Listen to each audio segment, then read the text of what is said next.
All right, so we are beginning Lent. This is our first Sunday in Lent. Lent is 40 days, 6 weeks long. We don't count Sundays in Lent, though. That's how we end up with 40 days. We're going to be talking about life in the wilderness. And some of us how many of you like the wilderness? Like being out there, right? I do. I like it. It feeds my soul to go hiking in the woods or whatever. That's not what I'm talking about. Wilderness for us in this series is going to be more like those times where you feel a little lost. Have you ever been when we feel a little lost? Have you ever been in the wilderness and felt a little bit afraid because you just didn't know quite where you were or quite what was going to happen? I've had a few instances like that. And it's a little disconcerting until you kind of get your bearings or you get the situation under control or whatever. You know, if somebody's having a panic attack in the middle of the woods, that can be very disconcerting. So, what I want to do for the next 6 weeks is talk about our personal wilderness times, where that kind of wilderness pops up inside of us. So, as I always we want to start with the definition. So, a wilderness, the definition of a wilderness is an uncultivated, inhospitable region. And of course, that happens outside, and some of us like that. But sometimes wilderness happens inside of us. Sometimes it happens inside of us. Sometimes the things that are happening inside of us are kind of shaky. They're uncultivated, they're inhospitable. We don't like them. And that's what I want to talk about for the next 6 weeks. The wilderness that happens inside of us.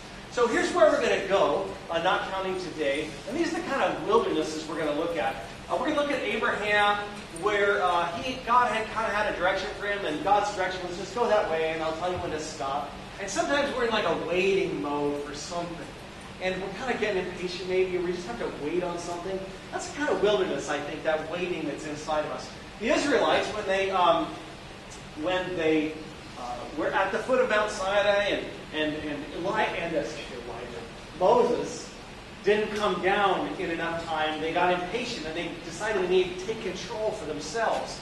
And so they made their own gods. And some of us sometimes when things happen, we sort of feel a need to control everything. We have to grab it in. And that control comes from there's a panicking inside of us. And so we're going to talk about the kind of wilderness that crops up inside of us sometimes that's maybe control kind of thing. Elijah one time, and maybe you could resonate with Elijah. One time he said, Lord, you know what? It's enough. I'm like the only guy in the entire country that serves you. Just take my life. I'm done. Maybe you felt like that kind of aloneness sometime, that kind of end-of-your-ropeness. And that's a wilderness that lives inside of us. John the Baptist was definitely kind of an outsider. He had to go out, and God told him to go out in the wilderness and live on locusts and wild honey and wear clothes made out of camel's hair. So he was like a outsider. And maybe you felt like an outsider sometimes. I don't know. I certainly have at times. And then Jesus, on Palm Sunday, we're going to talk about Jesus. Imagine everybody bowing down to Jesus and saying, Hosanna to the King of Kings. And nobody has any idea what Jesus is really about. They've all completely misunderstood what he was doing. Have you ever felt misunderstood? Maybe it's an argument or whatever, or a discussion or your ideas about where your family or your business is going, whatever. If you ever felt misunderstood, that's kind of a wilderness, and that's where we're going. And of course, Peter, on Good Friday, we're going to talk about the wilderness of guilt and weakness that lives inside of us. So I think, even though it's a very Lentish kind of series about these wildernesses that live inside of us and make themselves known sometime, I think it's going to be a really good series, a good series for us. So today, though, we're talking about Adam and Eve. We're talking about Adam and Eve and the wilderness that they had to live in. And this one's interesting, and we're going to, the Dig Deeper study that goes out in the middle of the week, that's going to kind of peel this apart more deeply. We're not going to go very deep into the story today. But what we're going to notice, what I want you to notice right now, is the wilderness they had to deal with. It's a wilderness that you and I have to deal with. And it is the wilderness of not knowing. We don't like the word ignorance, but we are quite ignorant. And, as science progresses, we find out that we are more and more ignorant. fact that we just seem to learn how little we know. Every time we know something or learn to measure something, we know less than we thought we did. But that's not the only kind of thing. There's like this deeper kind of not knowing. Like, what's my life all about? I hear people talk about having a life verse or a life plan and that kind of thing. And somehow that doesn't really ring to me. Maybe God just hasn't given me that. I don't know. But maybe you've had everybody, certainly the Bible addresses this, but everybody kind of wonders how life got here and what life is really all about. You're going to be born, and you're going to live, and then you're going to die, and that's it. And for most of us, we're not going to get in history books or anything. We're just sort of got our life here, and then it's going to be gone. And our kids will remember us, for sure, for better or for worse, depending on how we've treated them and our relationship with God. And then maybe our grandkids probably remember us to a certain degree, some people more than others. But by the time you get to great grandkids, there's maybe one crispy picture in a frame in someone's study of the great grandparents. And before that, who knows? So we live with this kind of, it's kind of an existential angst, some people call it. And that's one of the wildernesses that Adam and Eve had to live with. They had to live with the not knowing. They knew they didn't know. That's what that tree of good and evil was. That Adam and Eve knew that they didn't know. And as soon as Satan introduced the doubt about whether or not God was being honest and truthful and had their best interests at heart, as soon as Satan introduced that doubt, the idea that they didn't know, that there was something out there, a field of knowledge that they didn't have, good and evil, it started to bug them. They just couldn't quite handle the idea that there was stuff that they didn't know. And that's kind of I think that's kind of a wilderness that we wonder kind of what's there. What is this thing that I clearly don't know about? People have that with all sorts of stuff, with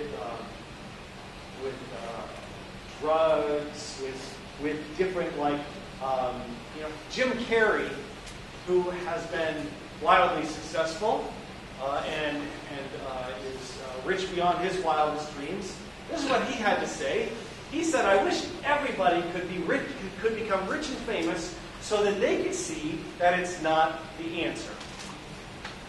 Because most of us kind of wonder whether we'd like to live like that, and so he gets to live like that. And he's like, "Listen, you know what? I'm actually in this area, and I'm telling you, it doesn't act. You've got something deeper to worry about than just getting rich and famous, because it doesn't answer the questions you think it might answer." And yet, those of us who haven't achieved that kind of success, we feel like that's an area that we don't know, and some of us would like to know that kind of thing. And there's just the whole universe. It's just such a mystery. I mean, the stage is made out of the same things the computer is made out of. It's made out of the same things that I'm made out of. It's made out of the same things the sun is made out of. And yet we're all clearly quite different, I think. There's a lot of mystery to life. And that just, we have to face that.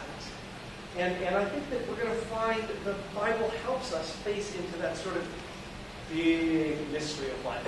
The second thing, though, is that after they faced it, after they realized, after they knew there was this area that they didn't know about, good and evil, that Satan had, that they had to just stay away from, that they didn't know about, then Satan came along and started to tell them, maybe you can't trust God.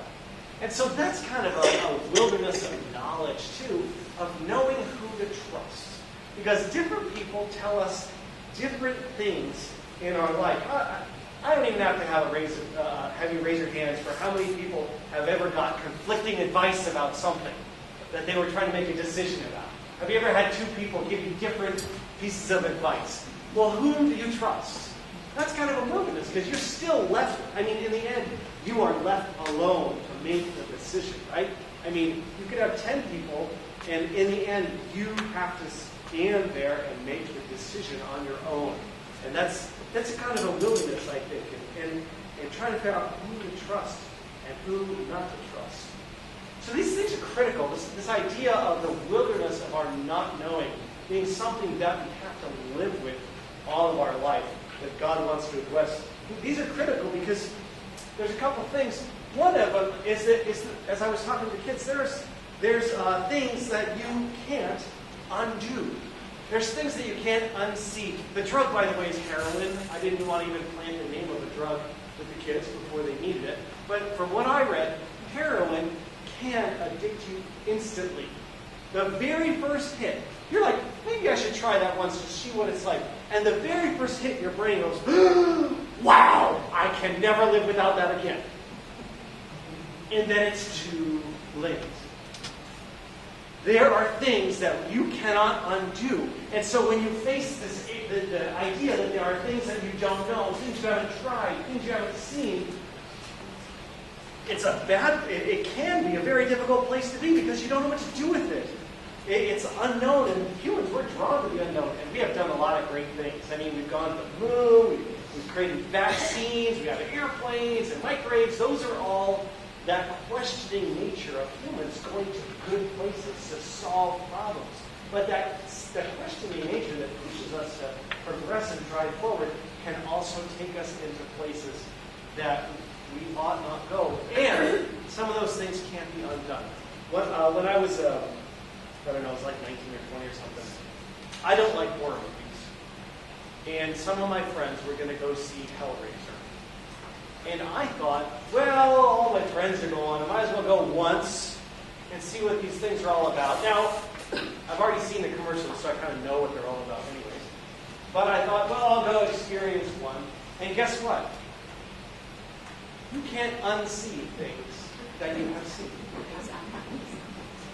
You can't, there's no way to get them out of your head. There are pictures in your head that you wish you could get out that you can't. And every one of you right now has a picture in your head of something that you wish you could get out, but you can't. Because you all know exactly what I'm talking about. There are things that you can't unsee things. And when we move into relationships, you also can't unsay things. You can apologize for things. You can mend them. You can repent of them and move past them. But that's different than unsaying things. Once those words leave your mouth, they live on their own. And if they leave your mouth in the context of a relationship with somebody you love, they live in that other person's mind too. Even though you repented and you asked forgiveness, they forgive you. You all know, and you can all recall hurtful words right now from 10 or 15 years ago that as much as you have moved, you don't let them guide or govern your life. They're still there. You can't hear them. You can't say the things that he said. So the idea that of whole areas of knowledge being things, places we shouldn't go to, is really important because we can't undo things. There's also places in life where the door shuts behind you. And so the idea of moving into an area where you don't know and going there to experiment or just try it out and see if it works. Well, heroin, again, that door can shut behind you. You can never go back to being a non-addict. But there's a lot of doors. There's a lot of doors. Marriage is a door. You can get married and then get divorced, but you'll never be a single person who's never been married again. Life has a lot of gates that you go through, that once you've gone through them, you've just gone through them. Once you had a kid, you know what? You're the kind of person who knows what it's like to have a kid. And, even if you're like, I can't handle this, and you give the kid up for adoption and everything, you've still gone through the door. You've gone through the gate of having a kid. And so when we think about all these places we go in our lives, things we don't know, it's important to realize that they're not all good. You can't always go back. And sometimes the door slams before you can turn around and you can go back. And that's what Adam and Eve discovered. They discovered that this item, what's good and evil? Huh? Wow, I want to be wise. Satan says, God is actually trying to keep you from something that's really cool. And they're like, really? Hey, can you hear that voice in your head? Somebody saying, cocaine's actually cool. LSD, you wouldn't believe the colors. It's awesome, man. And those voices, or, nobody will catch you if you cheat on your taxes. Just everybody cheats. Man, it's cool. Don't worry about it. It's just the government. Or whatever. You can hear those voices inside your head that are the voice of the serpent, tempting you to move into a place where you're not supposed to be. Just like he tempted Adam and Eve to move into this knowledge of good and evil that they weren't equipped to have. So there's no way to get around the idea we don't know stuff. There's all this stuff we don't know, and there's things we can't unsee, and there's doors we go through that we can't go back. And so that's where we want to say, okay, so we live in this wilderness of ignorance. We live in the wilderness of ignorance. Now what? And that's the big question. The big question is this: how do you live your life well in the wilderness of not knowing? Where do you turn, and who do you trust? Because you live in the wilderness and you're never getting out of the wilderness of ignorance. You may feel like you're moving, you're expanding your field of knowledge, but in the end, you're never going to get out of the ignorant, the field of not knowing. Here's what Paul wrote to the people in Colossae about Jesus. Because Jesus is the answer to not knowing. And he's not the answer because he's going to tell you everything, but he's the answer to whom you can trust. So Adam and Eve were like, I don't know, do I trust my own instincts? Do I trust this serpent guy? Do I trust God?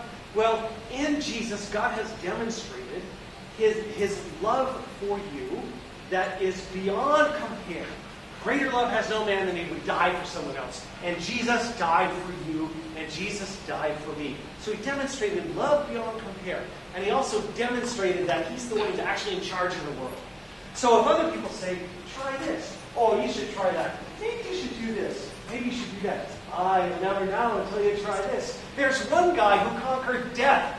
He knows all about the world. He knows how it works because he's the one who made it. And he has told us all sorts of things about how to live. So when one person is like, oh, you should try this, you should try that. Well, you'll never know until you try this. And the other guy who jumped out of the grave and said, I got this. You're mine. I created everything. I'm in charge. And I'm telling you, this is how it should be. Who are you going to listen to?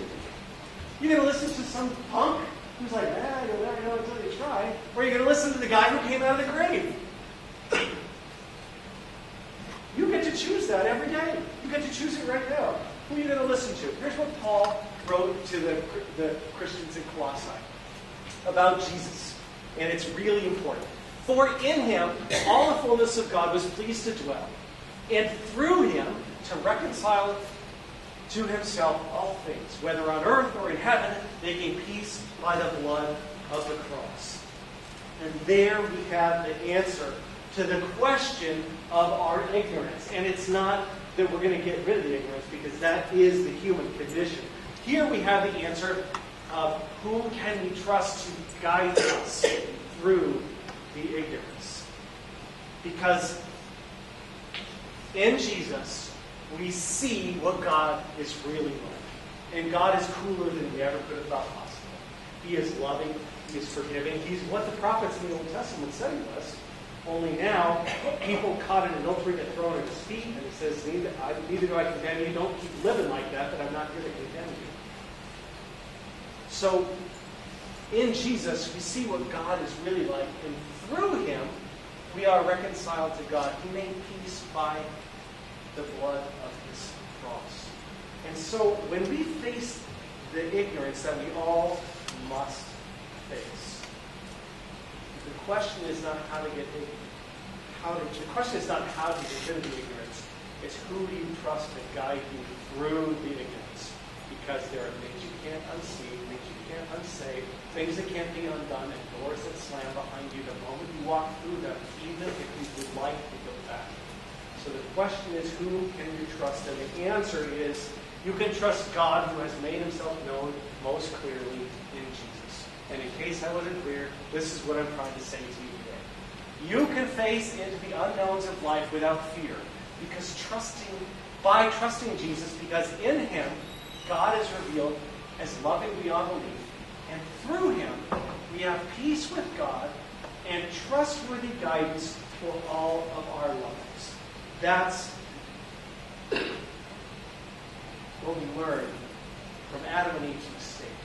They were unwilling to trust God's direction because someone else tempted them to step into a place from which there was no return. You and I have Jesus Christ, the face of God, who loves us so much that he was willing to die for us.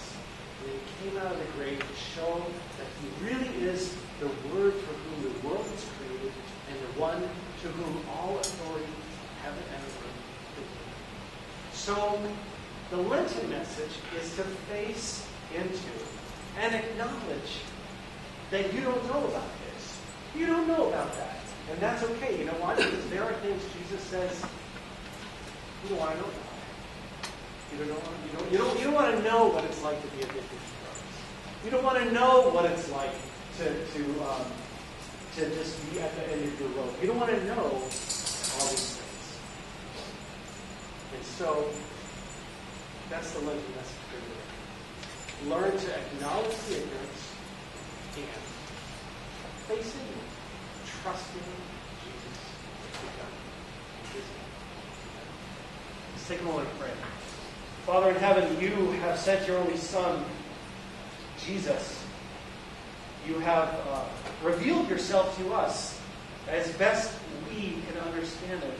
You, as a human, you revealed yourself to us in Jesus, walking around, loving and correcting and healing, giving sight to the blind, and walking, and welcoming all who would come to him, and refusing to be the voice of condemnation to broken people. Thank you for that. And you've also shown us that Jesus really is who he said he is. He's the Word by whom you created everything. And all authority in heaven and earth is given to him. And so as we look at our ignorance, help us never to listen to that tempting, enticing voice that says, you don't know, you won't know, you won't know till you try, all that kind of stuff. When we hear that voice, help us turn a deaf ear to it and look again, and listen again, and learn again from Jesus, our Lord and Savior, the Creator and Author of life, who desires the very best for us in every situation. And so we'll continue as you can bring the offerings and prayer cards forward. Like Brian said, I want to give you some things to think about while we do that. Today, for your thoughts, think maybe about what kind of unknowns tend to make me more nervous or afraid. Is it more like the big existential things, or is it the kind of life path decision kind of things? Or is it like me, where both of them freak me out? The second thing is, what's my process for deciding what the right thing to do is? When you're confronted with these kind of things, the ignorance, the temptations and stuff, what's your process? How do you actually decide whether or not to try something, whatever like that? And number 3 is, where do I need to think differently about how I face unknowns